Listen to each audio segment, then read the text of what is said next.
officially back? That's the question.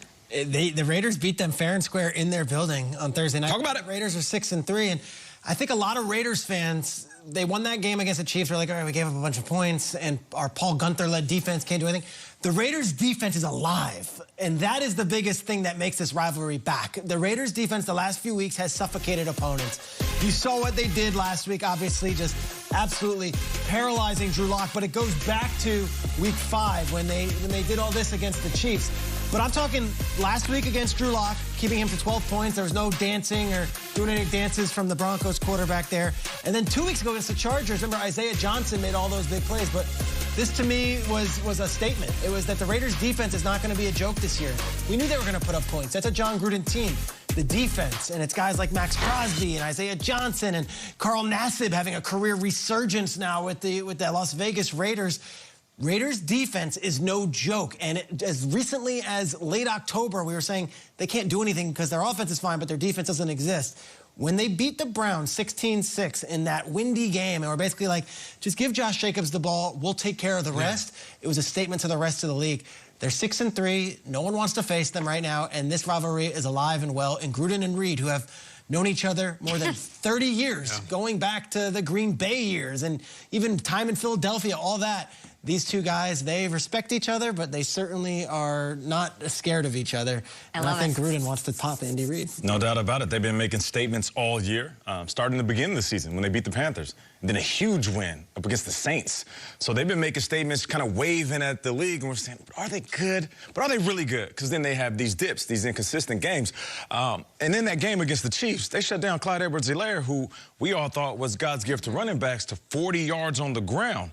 Now, they can shut down the run game, and they also have their own. Josh Jacobs is a beast. So if you're asking me if this rivalry is for real, yeah. Not only did they win when they faced those guys, not only did they shut down the Chiefs run game, but they're coming in with a guy who is in the top 5 of rushing attack. And if you want to shake the dice and pick him as the best back in the league, I don't think there's too many people that would argue that. So what can they do in this game? Derek Carr takes care of the ball. They hand the ball off to this man right here. He controls the clock, which controls the narrative, and keeps Pat Mahomes in that offense on the sideline. And like Peter said, if the defense steps up, that's a recipe for sweeping the Chiefs this season. Wow. What about this bus thing? This is interesting. I mean, obviously Gruden is in his feelings about it. Let's just recap to make sure everyone, including all of us, understands. So the Raiders go to Arrowhead, they win. It was shocking. I think it was the craziest win of the season. And Mahomes threw his only interception. And then the reports are that as they're leaving Arrowhead, the Raiders team bus does some laps to enjoy this thing. Why not? Screw it. Let's take some victory laps around the Chiefs' property. Gruden in the soundbite, this was his explanation.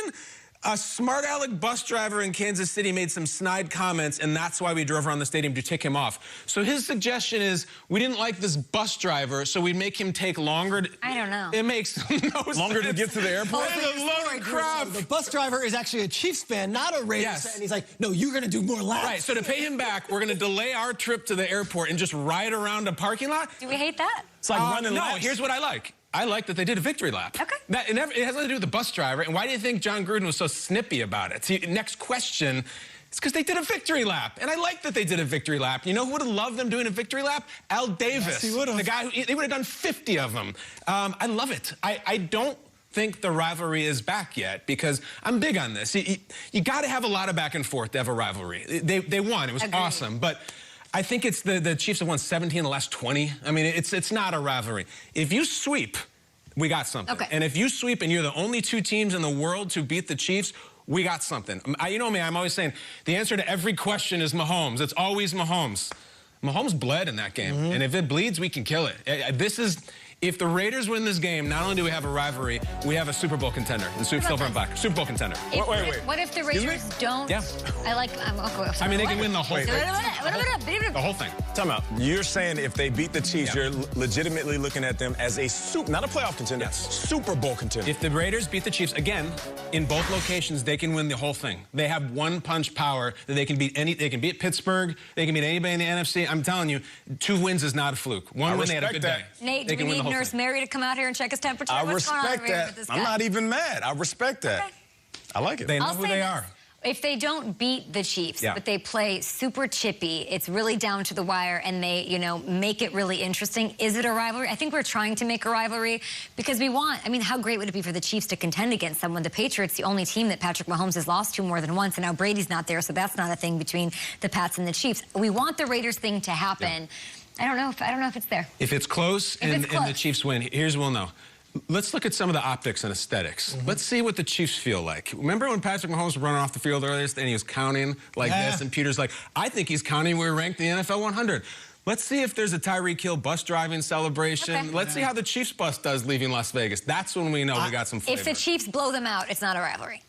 It's always going to be a rivalry, but I can't take it as I did coming into this game. Like, Derek Carr has silenced a lot of people, and yet there is still a piece of, okay, but can you win the big one, right? And, like, this is the big one. It comes down, it's a Sunday night, whole country's watching, and it's Derek Carr versus Patrick Mahomes. Carr's the home quarterback. Like, go out and win this game. Love it. Mike Garofalo joining us now, our NFL Network insider, hanging out with us.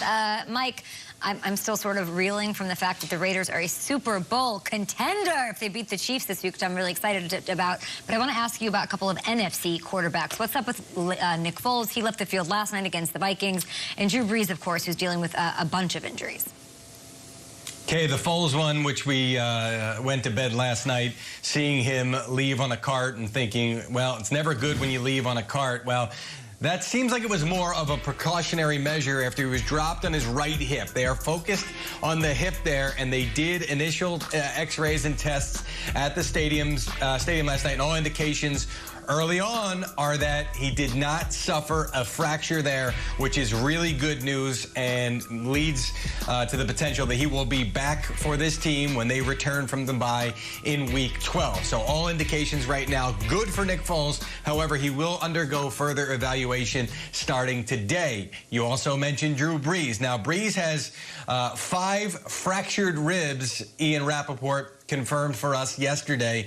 The ones on the left side, when he was dropped last week, they believe that was from a previous injury against the Buccaneers. The ones on the right side, when he was dropped against the 49ers, they believe that's a new injury. Now, the Saints are saying privately that there was no indication that Brees had the initial fractures suffered against the Bucs, that they didn't show up on any x-rays or anything like that, but now they are visible. Well, in addition to all of that, there's a punctured lung for Drew Brees, which means he's going to miss time. You've got to be careful when you return from that. So it's looking like a couple of weeks for Brees. However, he will not be placed on injured reserve. At least that's the plan right now for the Saints, as Rappaport mentioned yesterday. So that means that they're hopeful he'll return within a 3-week window. But wouldn't be shocked if he misses all 3 of their next upcoming games. We'll see how he heals. In the meantime, Jameis Winston, your chance to reset your career. That's why you went to New Orleans. Get a shot to do it now. New Orleans only faces one team with a winning record the rest of the way. That's the